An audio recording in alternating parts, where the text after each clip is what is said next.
Sergeant Major Daniel Thorne, USMC, retired, had run out of road. Divorced, his pension swallowed by lawyers, he was down to a battered Ford Ranger, a rucksack, and his last few $100s. He bought a $5 cabin on a forgotten strip of the Oregon coast, expecting only a quiet place to disappear.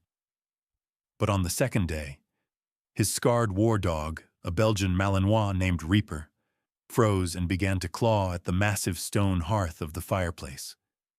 Behind it waited a secret, sealed for 20 years, that would drag Thorne back into the world and give him a reason to fight again. If you think a man's last dollar is the end of his story, stick around.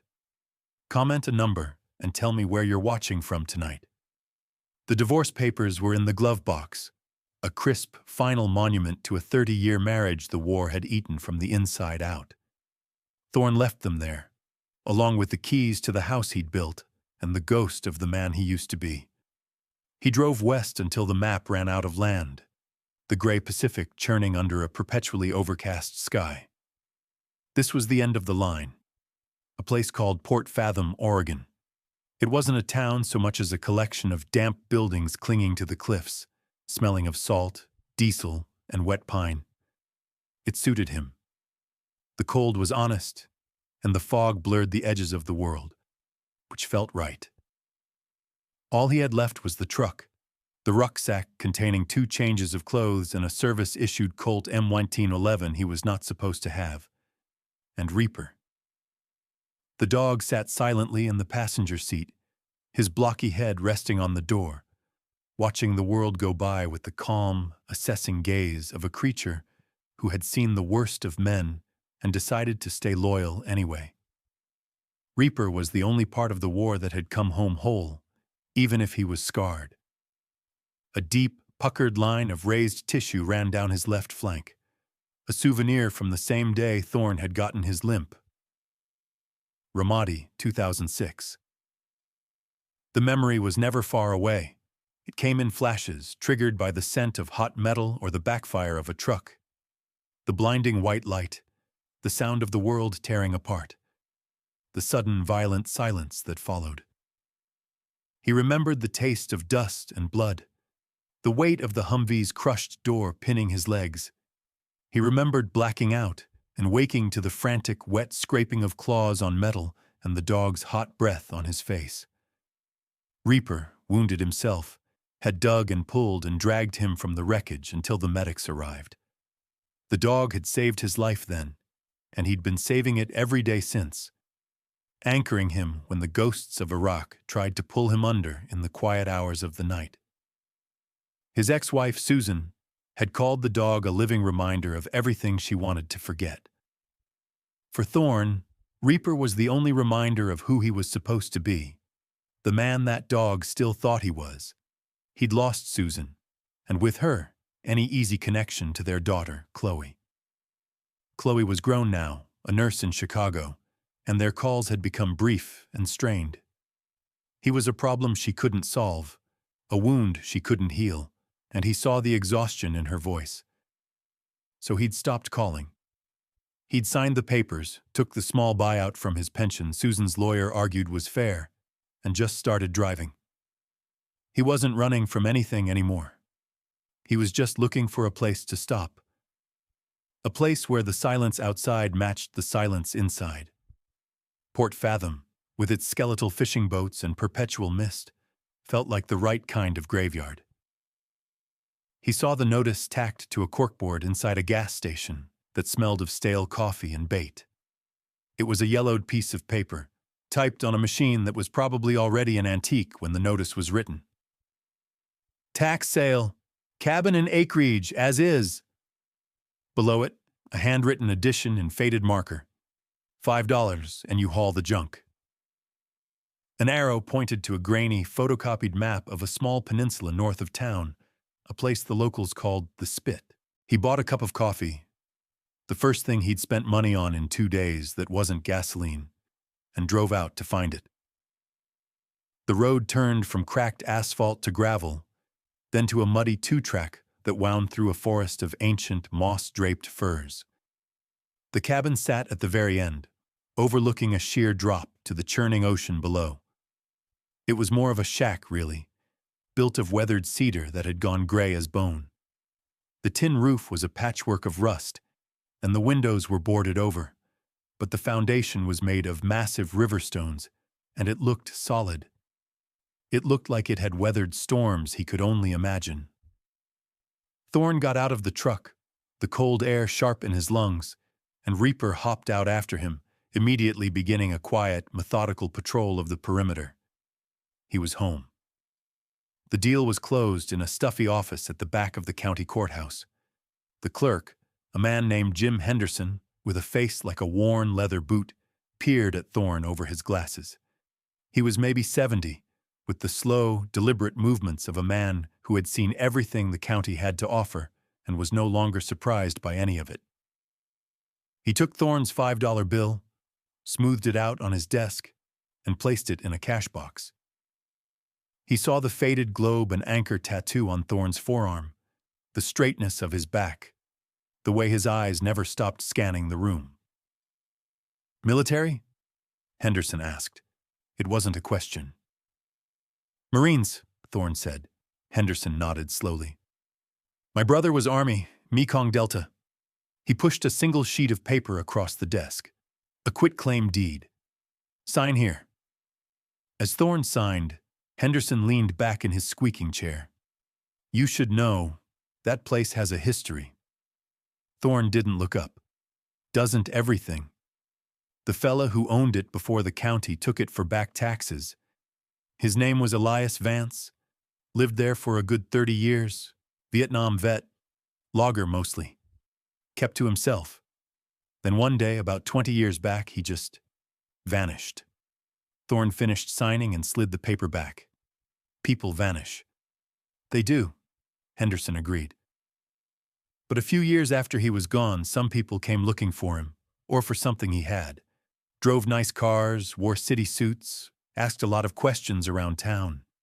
They even brought a team out to the property with equipment, dug up half the yard." Henderson paused, letting the silence hang in the air. "They never found what they were looking for. After a while, they gave up. Place has been sitting empty ever since." He stamped the deed with a heavy thud. "Just thought you should know. Some stories don't like to stay buried." Thorn folded the deed and put it in his pocket. "I'm not looking for stories." Henderson gave him a long, searching look. "Sometimes you don't have to be. They find you anyway." Thorn drove back to the cabin with the deed on the passenger seat. Reaper sniffed at it once, then ignored it. The cabin was a wreck inside. It was one big room, littered with rotted furniture, old newspapers, and the detritus of a life abandoned in a hurry. But the bones were good. The thick cedar planks of the walls were sound, and the massive stone fireplace that took up most of the back wall was a masterpiece of dry stack masonry, solid as the cliff it was built on. Thorn spent the rest of the day tearing out the rotten floorboards and hauling junk outside. He worked until his muscles burned and his mind was empty. For the first time in months, he wasn't thinking about Susan or Chloe or Ramadi. He was just a man with a hammer, building something instead of breaking it. That first night, a storm blew in off the ocean, rattling the boards he'd nailed over the empty window frames. The wind howled like a hungry animal. Thorn built a small, careful fire in the fireplace, the first one it had seen in 2 decades. The smoke drew well, and the stones began to radiate a deep, penetrating warmth. He sat on the floor with his back against the wall, sharing a can of cold beans with Reaper, who ate his portion with quiet dignity. The firelight threw dancing shadows across the room, making the small space feel like a fortress against the storm outside. Thorn felt a sliver of something he hadn't felt in a very long time, a quiet, bone-deep sense of peace. He was tired. He was broke. He was alone. But he was in a place that was his, and that was enough. He closed his eyes, listening to the fire and the storm, and for the first time in years, he fell asleep without a nightmare. He was woken by a low growl. He came awake instantly, his training snapping his senses to full alert. The fire had burned down to glowing embers, and the storm had quieted to a steady, drumming rain. Reaper was no longer lying by his side. The dog was on his feet, stiff and alert, staring at the fireplace. His hackles were raised, and a low, guttural rumble vibrated in his chest. "What is it, boy?" Thorn whispered, his hand going to the M1911 tucked into his waistband. Reaper ignored him. He took a few stiff steps forward, his nose twitching. He stopped at the hearth, a single massive slab of granite that formed the base of the fireplace. He lowered his head, sniffing intently at the seam where the stone met the floorboards Thorn had checked earlier. He let out a soft whine, then looked back at Thorn. His intelligent eyes filled with a strange urgency. "Easy," Thorn said, getting to his feet. "Probably just a rat's nest in the foundation." But Reaper wasn't listening. He placed a heavy paw on the granite slab and pushed. Then he started to dig, his claws scraping uselessly against the hard stone. He let out a single, sharp, commanding bark. It wasn't a bark of fear or aggression. It was a bark of discovery, the kind of bark a working dog gives when it has found what it was trained to find. Thorn tried to call him off. "Reaper, leave it! Stand down!" The dog stopped for a moment, looked at him, and then gave another insistent bark before returning to his work, pawing and sniffing at the edge of the great stone. This was not normal behavior. Reaper was a disciplined animal, trained to ignore distractions. For him to be this fixated on something, it had to be significant. Thorn walked over and knelt beside him, running a hand down the dog's tense back. He put his own nose down near the floor, sniffing. He smelled nothing but old stone, soot, and damp earth. He pushed the dog back gently. Enough. Reaper allowed himself to be moved, but he didn't relax. He lay down a few feet away, his head on his paws, his unwavering gaze locked on the hearthstone. He refused to sleep. He refused to look away. Every time Thorn shifted or made a sound, a low growl would start up again in the dog's chest. The animal's certainty was unsettling. Thorn had learned long ago to trust Reaper's instincts. That dog had smelled IEDs buried 2 feet under packed earth. He had scented insurgents hiding in spider holes Thorn himself had walked right past. The dog knew things men didn't. The next morning, the storm had passed, leaving behind a clean, rain-washed world. But Reaper was still in the same spot, a silent sentinel guarding a secret only he understood. Thorn gave up. He made coffee on his camp stove and then went to work. He took his hatchet from his rucksack and, using the hammer end, tapped along the edge of the hearthstone. Tap, tap, tap. The sound was a dull, solid thud. But then near the right corner, the sound changed. Thump. It was a subtle difference, but it was there. A hollow resonance that shouldn't exist in a solid piece of granite. He ran his fingers along the seam. The mortar here was different. It was lighter in color, rougher in texture. It looked like a repair job, a very, very good repair job, but not perfect. Someone had sealed this stone for a reason, and Reaper knew it. Thorn got the heavy crowbar from his truck. He wedged the tip into the hairline crack in the mortar and leaned on it with all his weight. Nothing. The stone was set tight. He hammered the crowbar deeper into the seam, the sharp clang of steel on stone echoing in the small cabin. He worked for an hour, sweat dripping from his brow, his muscles straining. Reaper watched, whining with a mixture of impatience and encouragement. Finally, with a great groaning scrape, something gave. The mortar cracked, and the edge of the stone lifted a bare fraction of an inch. It wasn't just set in place. It was on some kind of mechanism. He found the leverage point and threw his whole body into it. The massive granite slab, which had to weigh close to 1,000 pounds, pivoted upwards with surprising ease, revealing a dark, square hole in the floor beneath. A wave of cool, musty air washed over him, smelling of dry earth, gun oil, and thyme. Reaper pushed past him, sniffing the edges of the opening, his tail giving a single, satisfied thump against the floor. Thorn peered into the darkness.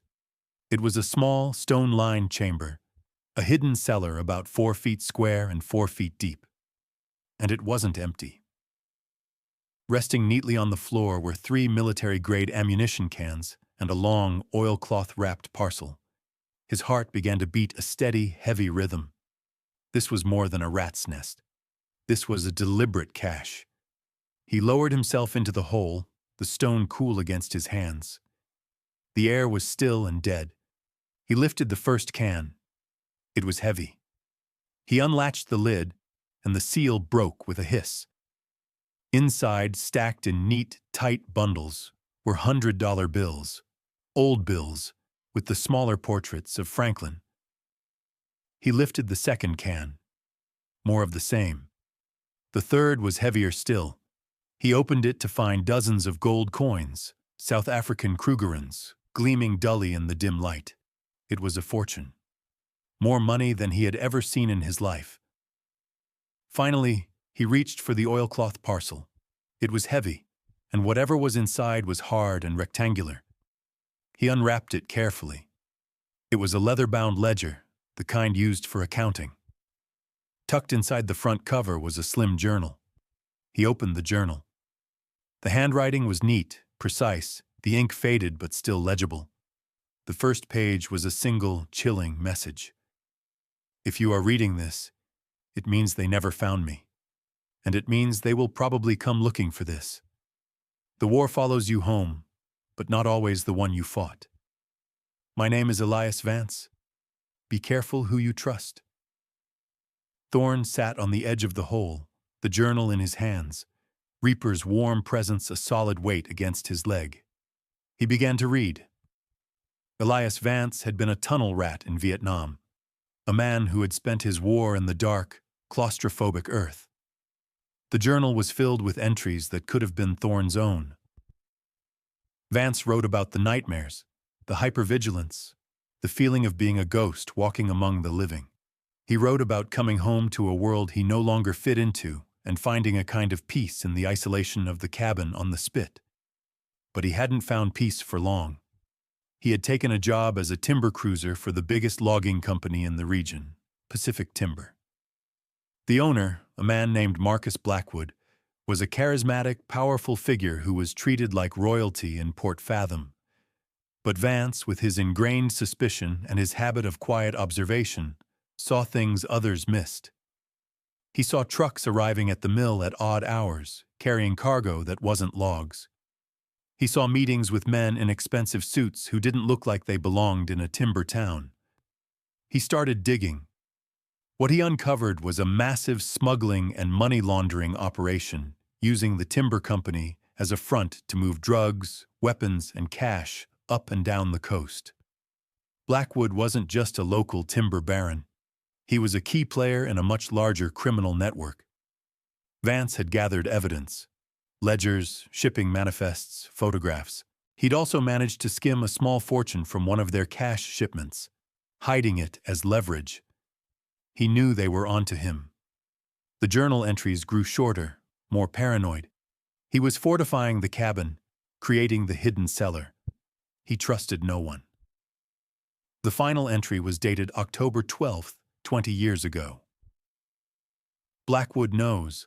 I saw his men watching the house from the woods. I'm moving the proof to a safer place. If I don't make it back, the real books are in the old mill furnace. Burn it all. Don't let them win. After that, the pages were blank. Elias Vance had walked out of his cabin that day and never returned. Thorn closed the journal. The silence in the room was heavy. He wasn't just sitting in an old cabin anymore. He was sitting in a tomb. And the ghost that haunted it had just handed him a war. Thorn's training, dormant for years, came back online with the cold precision of a switch being thrown. The money, the gold, the journal, they were no longer a solution to his problems. They were a complication, a threat vector. He carefully rewrapped the ledger and journal, placed them back in the oilcloth, and put everything back into the hidden chamber. He spent the next hour working the heavy stone slab back into place, mixing dirt and soot with fresh cement patch from his truck to replicate the color and texture of the old mortar. When he was finished, the seam was nearly invisible. It wouldn't fool a determined search, but it would pass a casual inspection. He kicked dirt and debris over the area, scattering the signs of his work. His mind was a quiet, cold machine, calculating angles, assessing risks. The cabin was no longer a refuge. It was a position to be defended. He walked the perimeter of the property, Reaper trotting silently at his heel. He noted the clear fields of fire down the long, single-lane driveway. He saw the vulnerabilities, the dense woods that pressed in on three sides, offering perfect cover for an approach. He wasn't Daniel Thorne, divorced and adrift anymore. He was Sergeant Major Thorne, and he had an unknown number of hostiles with an unknown objective.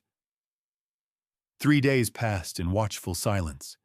He worked on the cabin, replacing rotten boards, securing the roof, but his attention was always on the tree line. On the 4th day, it happened. He was outside splitting firewood, the rhythmic thud of the axe a calming metronome. Reaper, who had been dozing in a patch of sun, suddenly lifted his head, a low growl starting deep in his chest. His body went rigid, his gaze fixed on a thick stand of firs about 100 yards away. Thorne stopped, the axe held loose in his hand. He followed the dog's line of sight. For a moment, he saw nothing but trees and shadow. Then, a flicker of movement.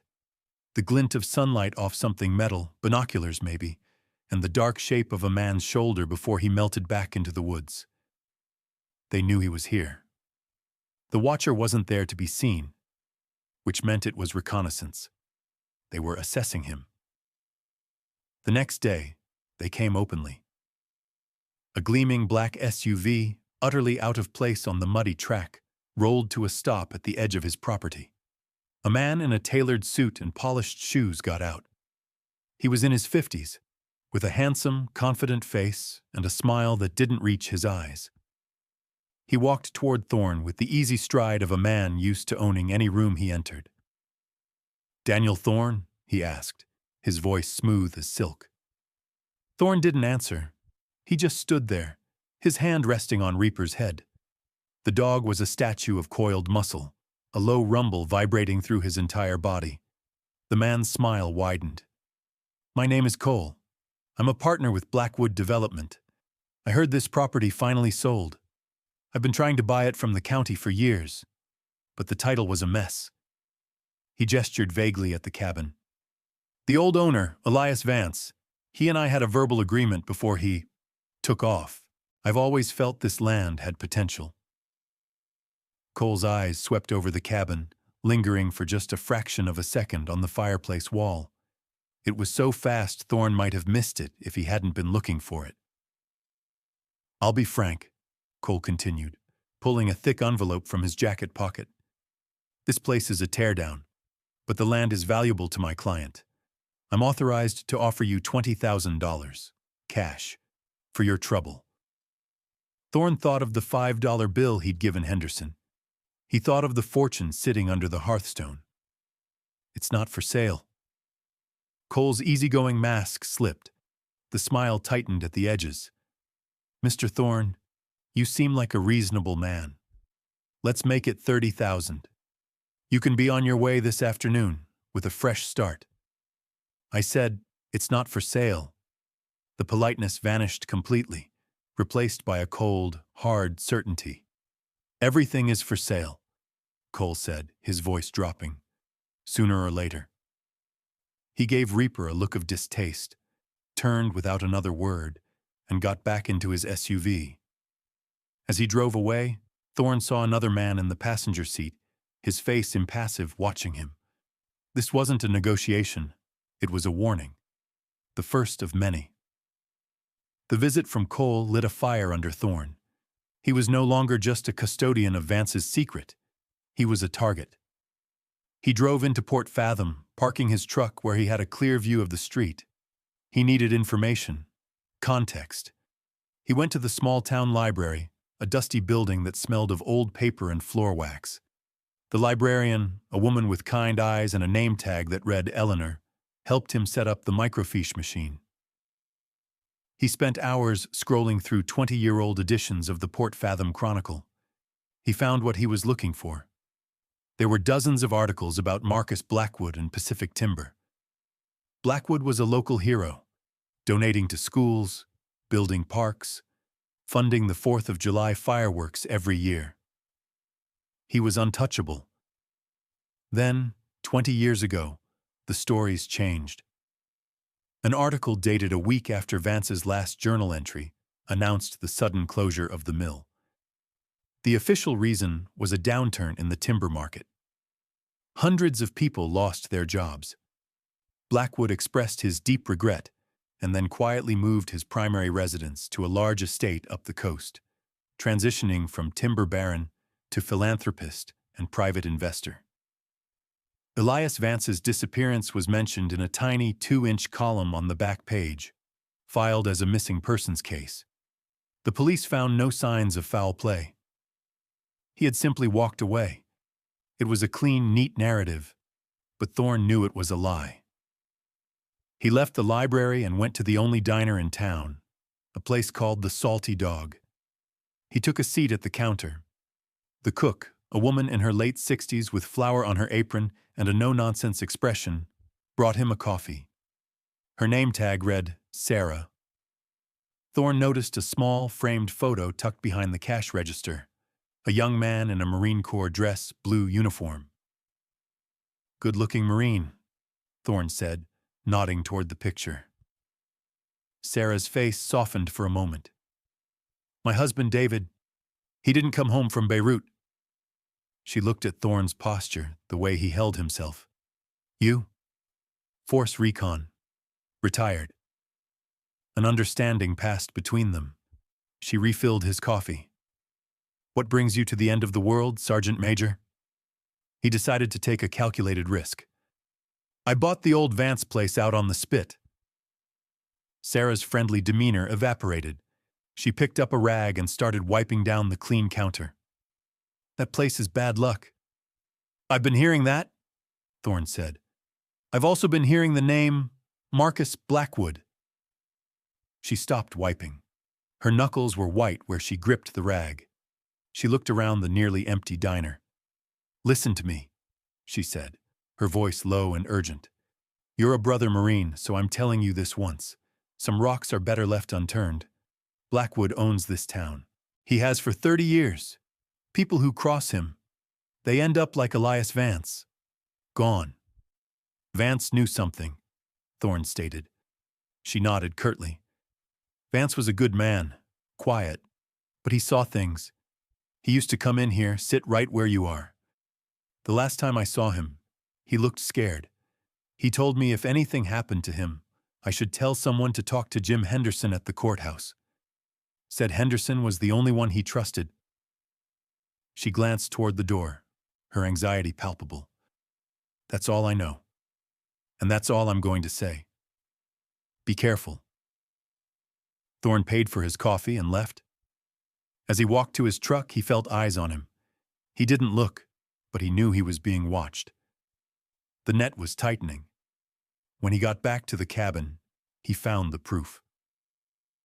The heavy chain he'd strung across his driveway had been cut. Not picked, not broken, but sliced cleanly through with a pair of bolt cutters. The cut ends of the steel links gleamed in the fading light. He drew his M19 111 and cleared the cabin with Reaper at his side. Nothing was out of place. Nothing was touched, but the message was unmistakable. "We can get to you anytime we want." That night, he didn't sleep. He sat in the dark, the pistol across his lap, and read the last line of Elias Vance's journal over and over again. "If I don't make it back, the real books are in the old mill furnace. Burn it all." Vance wasn't just hiding, he was pointing the way. The attack came 2 nights later, on the dark of the moon. A thick fog rolled in from the sea, muffling all sound and reducing visibility to less than 20 feet. It was perfect weather for an assault. Thorne was ready. He'd moved the ammo cans and the journal out of the cabin and stashed them in a hollow log deep in the woods. He'd spent the day creating fallback positions and mapping out escape routes. He wasn't planning on being a victim. He was planning on surviving. Reaper sensed them first. The dog rose from his spot by the cold hearth, a low, menacing growl starting in his chest. Thorne grabbed the M1911 and a heavy maglite and moved to the side of the main window, peering through a crack in the boards. He saw them. Two dark figures, moving low and fast through the fog, their shapes indistinct and ghostly. They weren't professionals, he could tell by their clumsy movements, but they were determined. Hired muscle. They went for the front door first, one of them trying to shoulder it open. The heavy oak door, reinforced by a new brace Thorne had installed, held firm. The man grunted in frustration and kicked at it. Thorne moved to the back of the cabin, slipped out the small utility door he'd left unlocked, and circled around in the fog, Reaper moving like a shadow at his side. He came up behind them. "You're looking for the wrong man," he said, his voice calm and even in the dense air. They spun around, startled. One was big, burly, holding a tire iron. The other was wiry and nervous. Before they could react, Thorne was on them. He moved with the brutal efficiency of a man who had spent a lifetime practicing close-quarters combat. He used the heavy flashlight as a weapon, a disabling blow to the wiry man's knee, followed by a strike to the bigger man's wrist, sending the tire iron clattering to the ground. But as he engaged them, a third figure emerged from the fog. This one was smarter. He hadn't gone for the door. He held a glass bottle with a lit rag stuffed in the top. A Molotov cocktail. He hurled it against the side of the cabin. The bottle shattered, and fire exploded across the dry, 20-year-old cedar planks. The wall went up in a sheet of orange flame, the fire spreading with terrifying speed. The plan wasn't just to intimidate him, it was to burn the evidence, and him with it. The distraction was all the big man needed. He lunged at Thorne, tackling him to the ground. They rolled in the dirt, the heat from the burning cabin scorching their faces. Thorne was fighting for his life, but his focus was split. He saw the third man, the one with the firebomb, raise a heavy pipe, moving in to finish him. And then he saw a black and tan blur. Reaper, who had been circling the fight, launched himself through the air. He hit the third man square in the chest, 100 pounds of furious muscle and teeth. The man screamed, but as he fell, he swung the pipe wildly. There was a sickening, wet thud. Reaper let out a sharp cry of pure agony and collapsed to the ground, his body twitching. Something inside Thorne broke. The cold, calculating soldier vanished, replaced by a cold, white rage.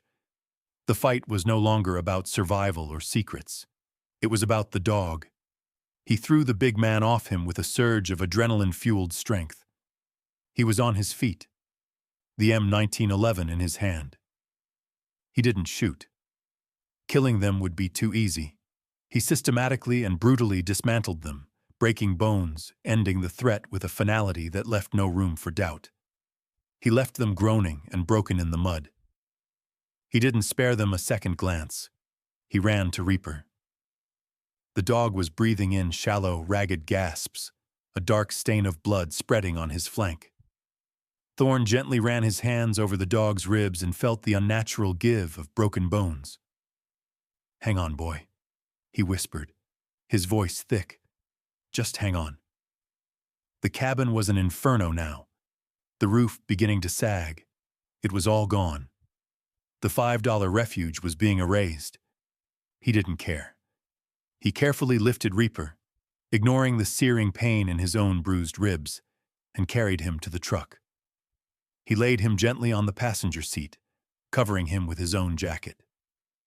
He backed the truck out, the headlights cutting through the smoke-filled fog. He dialed 911 on his burner phone. "There's a fire at the old Vance place on the spit," he said, his voice a low rasp. "Some men were trespassing. They had an accident." He hung up and stomped on the gas, tires spinning in the mud. He was driving toward the distant lights of a town, toward the nearest 24-hour veterinarian, his only thought to save the last best thing in his life. The veterinary clinic was a small, bright beacon in the dead of night. The vet on duty was a woman named Dr. Evans, her face etched with the fatigue of a long shift. But when she saw Reaper, her focus became sharp and immediate. She was an army vet, she told Thorne, as her hands moved with practiced skill over the dog's injured body, and she knew a soldier when she saw one, two-legged or four. She didn't ask about the fire or the fight. She just saw a man and his dog in desperate need of help. Multiple fractured ribs, possible punctured lung, she said, her voice calm and professional. He's tough. I'll do everything I can. Thorne could only nod, his throat too tight to speak. He watched them wheel Reaper into surgery. Then he went back out to the waiting room and collapsed into a chair. The rage had burned out, leaving him hollow and cold. He had won the fight, but he had failed to protect the one soul he was sworn to. He waited, the minutes stretching into an eternity, the sterile smell of the clinic a stark contrast to the smoke and blood of the last few hours. Finally, Dr. Evans emerged, her surgical mask pulled down. He's stable, she said, and Thorne felt a wave of relief so profound it almost buckled his knees. The lung wasn't punctured. He's a fighter. He'll need a few days to recover here, but he's going to make it. Thorne paid her with a stack of $100 bills from Vance's stash, money he now saw not as a treasure, but as a tool to save his friend. With Reaper safe, Thorne's mind cleared. The fire was not an ending. It was an escalation. They thought they had destroyed the evidence and him with it. They were wrong. He drove not back toward the coast, but inland, toward the skeletal remains of the Pacific timber mill. He found it just as Vance's journal had described, a sprawling, derelict complex of rusting metal and rotting wood, slowly being reclaimed by the forest. He found the main furnace, a massive brick and iron behemoth in the heart of the collapsing building. Using the truck's winch and a length of chain, he tore the rusted furnace door from its hinges. Inside, just as the last journal entry promised, he found a section of the floor that was different. He pried it up with his crowbar. Welded into a false bottom was a heavy steel lockbox. Inside was the real treasure. It wasn't gold or cash. It was proof. Meticulously kept ledgers detailing 2 decades of illegal transactions. Names, dates, bank account numbers that traced a web of corruption from Port Fathom to politicians and businessmen in Seattle, Portland, and beyond. There were photographs, too. Marcus Blackwood meeting with known cartel figures. And there were deeds, showing how the criminal enterprise had systematically bought up land and businesses, laundering their money into legitimate assets. It was all there. The complete anatomy of a criminal empire. Elias Vance hadn't just been a victim. He'd been a meticulous record keeper. Thorne sat in the ruins of the mill, the damning evidence spread out before him, and he made a phone call. It was to a number he hadn't dialed in over a decade, to a man in the FBI's Seattle field office, a man whose life Thorne had saved in a dusty alley in Ramadi. "Agent Miller," he said when the man answered. "It's Thorne. I'm cashing in that favor." The fallout was swift and absolute. A fleet of black government vehicles descended on Port Fathom, a quiet invasion of federal agents. Marcus Blackwood was arrested at his coastal estate during a lavish dinner party, the handcuffs clicking shut around his wrists in front of his shocked, influential guests. The story exploded, a local scandal that quickly became a national headline. The ledgers Vance had so carefully kept led investigators down a rabbit hole of corruption that brought down a state senator, 2 corporate lobbyists, and a dozen other untouchable figures. The vanished were finally named and accounted for. Elias Vance was declared a victim of homicide, not a missing person. Other names surfaced too, people who had disappeared over the years, their cases cold, all of them connected in some way to Blackwood's operation. The town of Port Fathom, so long held in the grip of a quiet tyranny, could finally breathe. A few weeks later, Thorne stood on the land where the cabin had been. The fire had cleared out the underbrush, leaving only the stone fireplace, standing like a monument against the sky. He used Vance's money to buy the land properly from the county, this time with a clean and clear title. He started to rebuild. He hired a local crew, good men who had lost their jobs when the mill closed, and paid them well. The new cabin was built on the same footprint, but it was stronger, with a solid foundation and windows that looked out on the sea, unafraid. Reaper, his side shaved and stitched but his spirit undimmed, supervised the construction from a sunny spot on the new porch.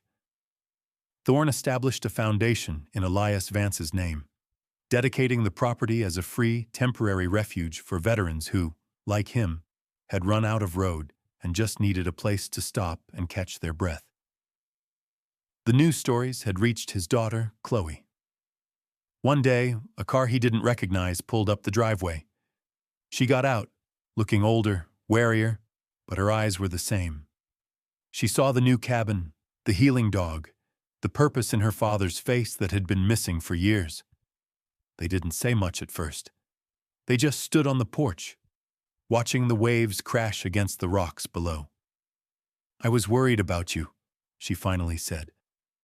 "I know," he replied. It was a beginning. The place he had come to disappear had become the place that had saved him. The $5 he'd spent had bought him more than a ruin. It bought him a reason. He was no longer a ghost haunted by the war. He was a keeper of a legacy, a quiet man on a cliff by the sea, with his dog at his side. Finally home. Loyalty is a strange thing. Sometimes it's the thread that leads you out of the darkness, and sometimes it's the reason you have to walk into it in the first place. What do you think is the truest test of loyalty? Let me know in the comments, subscribe for more stories like this, and tell me where you're watching from tonight.